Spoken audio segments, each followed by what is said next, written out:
presented by Nikhil बेदर्दी official.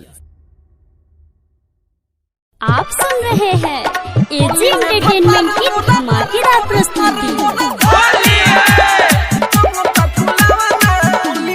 DJ Kanchan Raj Muzaffarpur.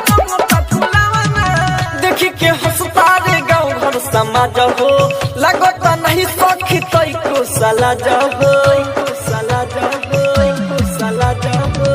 देखी के हंसता रे गाँव घर समाज हो, लगो तो नहीं सखी तई को सला जाओ।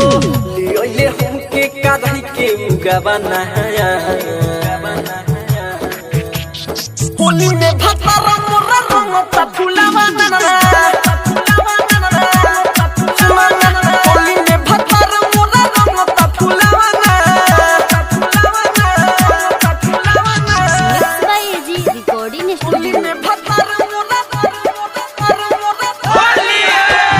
डीजे कंचन राज मुजफ्फरपुर। डीजे कंचन राज मुजफ्फरपुर। हमारा से होलिया में पहले बरियारी लेके पीछे कहारी उ रंग देले साड़ी, ले साड़ी।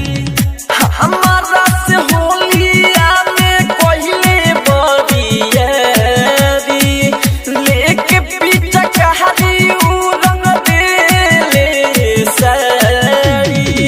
रंग से भीज गई तकिया बिछावाना है, सुनाना होली में भतारा मोरा रंगता फुलावाना, फुलावाना। सुनाना होली में भतारा मोरा रंगता फुलावाना, फुलावाना, फुलावाना। आप सुन रहे हैं एजी एंटरटेनमेंट की धमाकेदार प्रस्तुति। डीजे कंचन राज मुजफ्फरपुर। डीजे कंचन राज मुजफ्फरपुर। थर थर कह पानी निकलता जान रे, निखिलो पे दर्दी छोड़ी ले के प्राण रे, के प्राण रे। थर थर कह पानी निकलता जान रे, निखिलो पे दर्दी छोड़ी ले के प्राण रे। राज राजधानी बारे घर में बुलावाना है,